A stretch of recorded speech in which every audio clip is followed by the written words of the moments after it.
부품이 이렇게 하나 활성화되어 있는데 활성화된 김에 이 부품에서 어제 설명 들으셨던 스케치에 대해서 간단하게 리마인드를 하고 그 다음에 바로 부품 작업의 필수 요소인 돌출이라든지 형상화하는 부분을 설명드리도록 할게요. 왼쪽에 일단 보시면 모형 검색기라는 게 보여요. 지금 저와 같은 경우는 아이로직이라는 것도 활성화되어 있는 상태예요.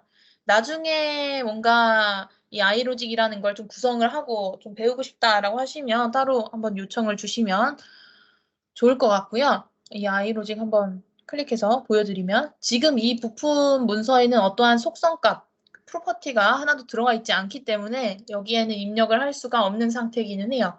근데 이쪽에는 예를 들어서 뭐 품번은 뭐고 어떤 것과 값이 링크되어 있다라고 하면 제가 이쪽에 타이핑해서 내가 원하는 속성값들을 구성하고 이 부품 문서에 입력할 수 있다라고 보시면 됩니다. 이 프로퍼티는 나중에 만약에 이 아이로직이라는 걸 통해서 입력을 하게 되면 부품의 고유 속성 값에 들어가는 개념이라 보시면 될 것 같아요. 그래서 예를 들어서 이 파일의 작성자는 김다혜다. 지금 이 창은 파일에 문서가 열려있는 현재 문서의 파일에 iProperties를 클릭하시거나 또는 왼쪽의 모형 검색기에서 파일 이름의 오른쪽 마우스 버튼을 클릭하시면 또 iProperties라는 게 있습니다. 이 iProperties 안에 들어가게 되면 일반부터 해서 물리적까지 탭으로 구성되어 있어요. 이따가 정확하게 볼 테지만 그 물리적이라는 탭에서는 현재 부품의 무게중심에 대한 좌표값이라든지 질량이라든지 최적이라든지를 확인할 수가 있고 그리고 요약 탭에는 제가 이름을 바꿔서 이 작성자가 김다혜로 되어 있고 프로젝트에도 마찬가지로 설계자가 누구인지 수정 비용 이런 것도 사용할 수 있고 설명, 리비전 번호 이런 것도 입력해서 사용할 수가 있어요. 사용자 탭을 대부분 많이 사용하시던데 이 사용자 탭을 클릭을 해봐 주시면 예를 들어서 이름에다가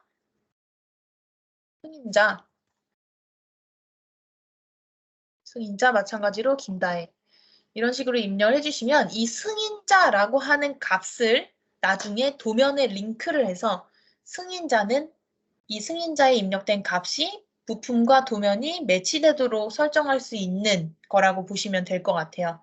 그래서 사용자에서 이렇게 값이 입력되면 나중에 이제 도면에서 로드가 된다라는 거는 도면 쪽 설명 드릴 때 좀 더 자세하게 설명드리도록 하겠습니다. 일단 iProperties에는 이렇게 이 부품에 대한 세부 속성들을 확인할 수 있다라는 거에 대해서 이해하고 계시면 될 것 같고 이 부품의 다시 왼쪽을 보시게 되면 부품 문서의 왼쪽에 이 모형 검색기라는 거에는 이런 모형 상태와 뷰, 원점 폴더 이렇게 구성이 되어 있는 게 보여요.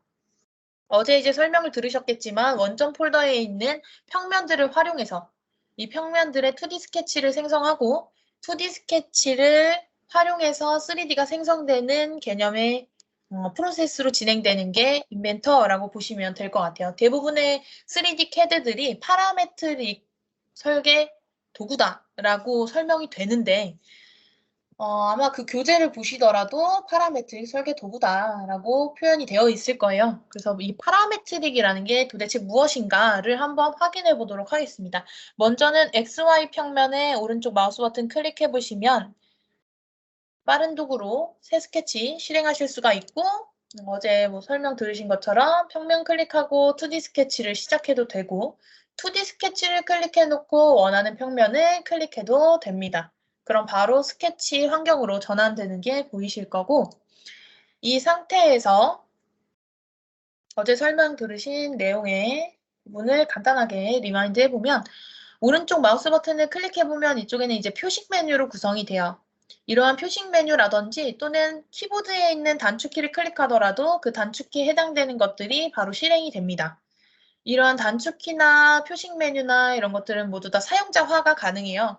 그래서 단축키나 또는 표식 메뉴에 대한 사용자화의 위치는 위에 보시면 도구 탭에 사용자화라는 것을 클릭하시게 되면 별도의 창이 하나 팝업되는 게 보여요. 이 별도의 창에서 보시게 되면 위쪽에 탭이 리본과 키보드 그리고 표식 메뉴로 구성되어 있는 게 보이는데 리본은 지금 보시는 위쪽에 구성되어 있는 3D 모형 탭, 스케치, 주석, 검사, 도구, 관리 이런 탭들의 안쪽에 구성되어 있는 모든 항목들이라고 보시면 될 것 같아요. 그래서 이것도 사용자와 할 수가 있고 키보드 탭을 보시게 되면 지금 여러 개의 기능들이 쭉 나열이 되어 있는데 범주를 모두로 하지 않고 내가 지금 작업하는 게 스케치다 라고 하면 스케치 탭으로 일단 스케치 범주로 전환을 해주시고 필터도 모두가 아니라 이미 지정된 상태의 값 지정됨을 클릭하면 현재 상태에서 키보드의 단축키로 지정되어 있는 리스트가 바로 보여요.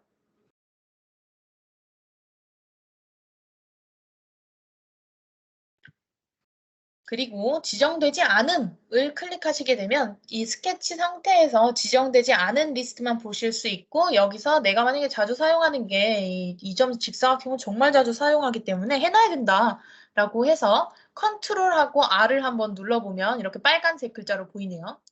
다른 데를 클릭하면 컨트롤 플러스 R은 현재 직교 모드 상태로 전환하는 게 지정이 되어 있어서 요거를 없애면 바로 지정이 가능하대요. 이건 ESC, X를 눌러주고 지정됨으로 넘어가 보면 이 컨트롤 R이 적용되어 있는 게 보여요. 어차피 요거는 재설정할 수 있기 때문에 모든 키 재설정을 하면 원래의 상태로 돌아갑니다. 이 상태에서 이따가 확인 버튼 눌렀을 때 컨트롤 R로 이 점 직사각형이 실행되는지를 한번 보도록 하고요. 표식 메뉴 탭에서도 마찬가지로 환경과 하위 환경이 나뉘어 있어요. 그래서 환경에서 2D 스케치로 적용을 하고 하위 환경에서도 마찬가지로 어떠한 환경을 지정해서 보시게 되면 그 환경에 맞춰서 구성이 되어 있고 지금은 아무것도 클릭하지 않은 상태에서 우클릭을 했을 때에 대한 환경이라 보시면 됩니다. 선택한 항목이 없을 때 선을 선택한 경우엔 뭐로 구성을 할 건지 원을 선택한 경우에는 뭐로 구성을 할 건지 이 모든 구성은 그것을 클릭해 놓고 오른쪽 마우스 버튼을 클릭했을 때에 나타나는 항목들이라고 보시면 될 것 같아요. 선택한 항목 없음을 클릭해 놓고서 보시게 되면 지금은 이제 기본적으로 허공에 오른쪽 마우스 버튼을 클릭하면 선, 중심점, 원, 명령 취소, 일반 치수 등등으로 구성되어 있는 게 보여요. 여기서 예를 들어서 내가 다른 거는 자주 사용하는데 원은 좀 잘 사용 안 한다 라고 하면 원을 먼저 클릭을 합니다. 기능을 먼저 클릭해놓고 중심점 원보다는 일치라는 구속조건 기능을 자주 사용한다 라고 하면 위쪽에 명령 검색에서 일치라고 입력해 주시면 일치라는 구속조건이 바로 나오게 돼요. 이렇게 클릭을 해주시면 허공에서 오른쪽 마우스 버튼을 클릭하면 이 일치 구속조건을 넣을 수 있는 기능이 활성화된다 라고 보시면 돼요. 마찬가지로 이것도 기본값을 복원할 수가 있고 이렇게 지정을 하는 것도 사실 이것도 시간이 들기 때문에 이 리본이나 키보드나 표식 메뉴나 또는 이따가도 추가적으로 중간중간 설명을 드릴 텐데 응용 프로그램 옵션도 마찬가지로 모두 다 내보낼 수가 있어요. 아래쪽에 보시게 되면 내보내기라는 걸 통해서 클릭을 해보시면 XML 파일로 해서 내보내지고 나중에 PC를 포맷한다거나 또는 내가 이렇게 저장한 어떠한 이 커스텀 값을 다른 동료분에게 공유를 해주고 싶다라고 하시는 경우에는 이걸 내보내서 그 다른 PC 또는 포맷된 PC에서 가져오기를 한 다음에 그 파일을 로드해 주시게 되면 바로 지정했던 모든 값들이 로드된다라고 보시면 될 것 같아요. 이 상태에서 적용해 주시고 확인해 주신 다음에 이 허공의 스케치에서 오른쪽 마우스 버튼 한번 클릭해 보도록 하겠습니다. 오른쪽 마우스 버튼을 클릭해 봐 주시면 사용자 화로 저 일치라는 구속 조건이 변경되었기 때문에 지금 11시 방향에는 일치라는 구속 조건, 이 10시 방향에는 일치라는 구속 조건이 생성되어 있는 게 보여요. 여기서 이 점 직사각형을 클릭해서 중심점 포인트부터 시작하는 게 키포인트라고 말씀을 드렸었어요.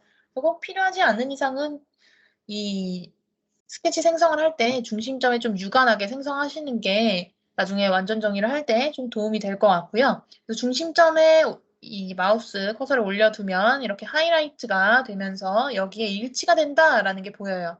이 초록색 동그라미가 너무 작아서 이게 지금 일치가 된다는 건가 아닌 건가 좀 확인을 하기 어렵다라고 하게 되면 위쪽에 도구 탭의 응용 프로그램 옵션을 보시게 되면 이쪽에는 주석 축적이라는 게 있습니다. 요거를 한번 2로 바꿔보시게 되면 주석 축적이 2로 바뀌면서 사실 좀 체감하시기 어려우실 수도 있겠지만 중심점에 대한 이 포인트의 크기 그리고 구속 조건에 대한 크기 그리고 아까 전에 그 직사각형을 다시 한번 실행해보면 직사각형이 생성되기 위해 이 포인트도 마찬가지로 커져 있는 게 보여요. 마우스를 올려두면 이 포인트의 색상이 초록색으로 명확하게 좀 더 보이는 게 보입니다.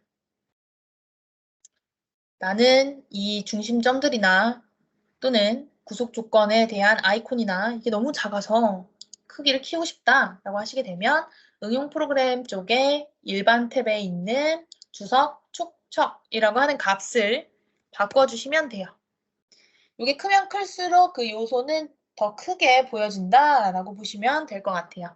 이거를 1.5로 적용하고 확인 버튼 클릭해 주도록 할게요. 2점 직사각형으로 해서 중심점을 클릭해 주시고 오른쪽 상단으로 다시 한번 클릭을 해주시면 직사각형이 생성되는 게 보이고 어제 이제 추가적으로 제가 이제 말씀으로만 드렸던 부분이 있는데 설계 의도라는 부분이 있어요. 그래서 그 부분 잠깐만 설명드리도록 할게요.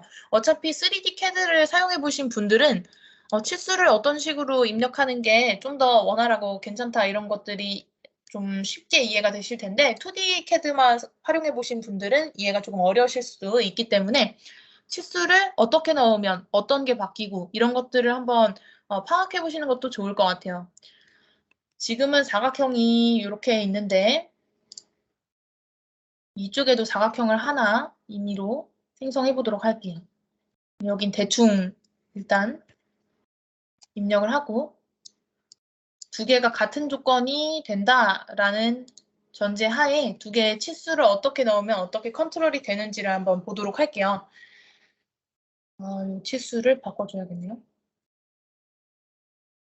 지금 보셨던 것도 어떻게 보면 설계의 의도라고 보시면 될 것 같아요. 만약에 이 사이에 있는 치수를 입력하게 되면 이 사이의 치수를 바뀜에 따라서 이 사이 값이 좀 더 멀어지는 거니까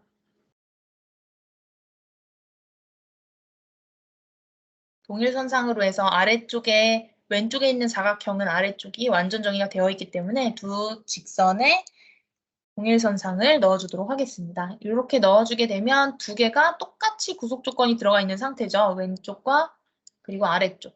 왼쪽과 아래쪽이 완전 정의가 되어 있는 상태에서 치수를 한번 부여해 보도록 할게요. 얘는 동그라미 원을 오른쪽에 이렇게 입력한다라는 가정하에 그려보도록 하겠습니다. 이 상태에서 이제 치수를 입력을 하는데 아래쪽에 전체 길이 치수를 20, 마찬가지로 아래쪽에 전체 길이 치수를 20. 지금 저와 같은 경우는 이 20이라는 치수를 입력할 때 선을 클릭했어요. 이게 선을 클릭하냐 또는 점과 점을 클릭하냐에 따라서 달라집니다. 예를 들어서 선을 클릭해서 치수를 넣게 되면 이 선이 나중에 각도가 바뀌더라도 그 선은 20이라는 선의 길이를 유지한 상태라고 보시면 될 것 같아요. 근데 포인트와 포인트로 넣게 되면 포인트와 포인트가 이쪽이더라도 무조건 이 포인트와 포인트의 길이 값으로 들어가기 때문에 나중에 이제 원하는 형상 작업이 조금 어려울 수 있어요. 그래서 의도하지 않았을 때를 제외하고는 포인트보다는 직선에다가 치수를 입력하는 게 좋습니다. 마찬가지로 이번에 두 번째 치수는 오른쪽에 선부터 원의 중심까지를 5로 입력해 주도록 할게요. 그리고 이 오른쪽에 있는 원은 원의 중심점과 왼쪽에 있는 선에다가 이 사이에 있는 값은 15다라고 넣어보도록 하겠습니다. 그리고 높이는 10. 마찬가지로 높이는 10. 그리고 요거는 위쪽에서부터 5. 요거는 아래에서부터 5를 입력해 보도록 할게요. 사실상 현재의 높이 위치 이런 것들은 다 같은 상황이라 보시면 됩니다. 이거는 3. 그리고 이 원은 이 치수와 그냥 같다로 입력을 해볼게요.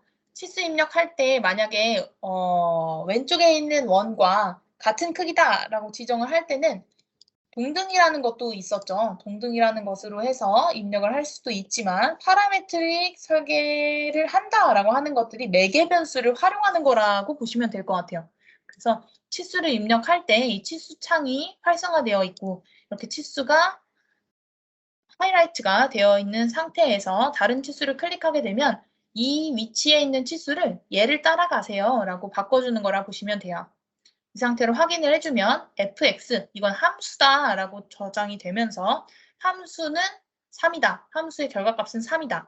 그래서 원본 값을 만약에 바꿔주면 3을 3.5로 바뀌세요 라고 입력을 해주면 왼쪽이 바뀜에 따라서 오른쪽도 따라간다 라고 보시면 돼요. 지금은 이제 원이기 때문에 동등으로 하면 되지 않나? 이렇게 생각할 수도 있지만 이게 원이 아니라 다른 요소다라고 하게 되면 선이다. 아니면 삼각형이다, 육각형이다 이런 식으로 되면 이런 함수를 활용하게 되면 치수를 좀 더 적게 수정해서 연동되는 것들이 많은 경우에는 한 개만 수정해서 여러 개가 바뀔 수 있도록 설정할 수도 있다라고 보시면 돼요. 이거는 이따가 좀 더 추가적으로 연습 문제를 통해서 확인을 해보도록 할 거고요. 이 상태에서 예를 들어서 전체 길이가 15로 바뀐다. 마찬가지로 이 전체 길이가 15로 바뀐다 라고 했을 때 형상이 같을까요? 완전히 같지 않죠. 이게 설계 의도라고 보시면 될 것 같아요. 그래서 지금 원래 이 원의 중심에서부터의 길이를 왼쪽에 있는 라인에서부터 생성을 했냐 또는 오른쪽의 라인에서부터 생성을 했냐에 따라서 전체 길이가 바뀌면 이걸 유지할 거니 이걸 유지할 거니를 정할 수 있는 게 의도라고 보시면 될 것 같아요. 그래서 이 의도에 따라서 치수를 입력해 주시면 나중에 수정사항이 발생되더라도 내가 원하는 형상을 대략적으로 유지한 상태에서 치수 변경이 가능하다라고 이해를 해주시면 좋을 것 같습니다. 그 아까 전에 바꿨던 그 주석에 대한 크기는 이러한 치수에 대한 사이즈도 마찬가지로 관여하게 돼요. 이건 딜리트로 지워주고 마찬가지로 지워주고 딜리트로 지워주실 때 이렇게 전체 선택을 하게 되면 이 중심점 포인트가 선택이 되기 때문에 잊지 않고 투영을 할 수 있다면 전체 선택해서 다 지우시고 만약에 그렇지 못한다면 저걸 둔 상태에서 지워주시면 될 것 같아요. 그럼 매개 변수라는 걸 한번 활용해 보는 걸 간단하게 다시 확인을 해보고 그 다음에 돌출로 바로 넘어가도록 하겠습니다. 다시 우클릭해서 사각형을 하나 생성하도록 하겠습니다. 일단 사각형에 대한 치수를 가로 치수 그리고 세로 치수를 넣어보도록 할게요. 가로를 먼저 넣었고 세로를 나중에 넣기는 했죠. 이 상태에서 위쪽에 보시게 되면 이 제목 표시줄 쪽에 fx라는 게 또 보여요. 아까 전에 그 치수 활성화 창에서 다른 치수를 클릭하면 그 치수에 대한 값이 로드되는 걸 보실 수 있었어요.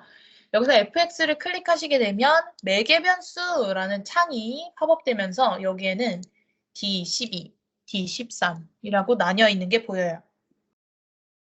지금은 D12, D13인데 예를 들어서 파일에 새로 만들기로 새 부품 문서를 하나 생성을 한다라고 하면 이 상태에서 제가 아까랑 똑같이 XY 평면에 스케치를 해서 2점 직사각형으로 직사각형을 생성했다라고 하고 그리고 나서 치수를 한번 입력을 해볼게요. 치수 입력을 만약에 한다라고 하게 되면 이렇게 치수 입력이 되면서 fx를 다시 클릭을 했을 때 이번에는 D0와 D1으로 구성이 되어 있는 게 보여요. 아까 저는 12와 13이었죠. 12와 13은 그 앞에 그만큼의 치수를 입력했다 지웠다 입력했다 지웠다를 반복했었다라는 것으로 보시면 돼요. 그래서 모든 치수는 입력될 때 그 치수의 주소가 자동으로 할당이 되고 원래는 0부터 해서 계속 숫자가 증가하면서 자동으로 이름이 부여된다라고 보시면 될 것 같아요. 그럼 이 D0라고 하는 것을 가로라고 바꿔주고 D1이라는 것을 세로라고 한번 바꿔볼게요. 아래쪽에 즉시 업데이트가 꼭 체크되어 있어야만 여기서 변경하는 치수에 따라서 화면에서 바로 변경되는 치수가 반영돼요.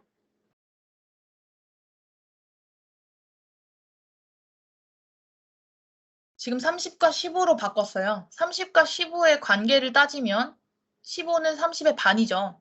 그렇다면 세로는 가로에 슬럿이 2다. 가로 나누기 2다. 라고 입력을 해주면 이 가로라고 하는 것이 지금 30이지만 50으로 바뀌었을 때 50으로 늘어나고 이 fx 결과값은 50의 반이니까 20으로 적용이 된다라고 보시면 돼요.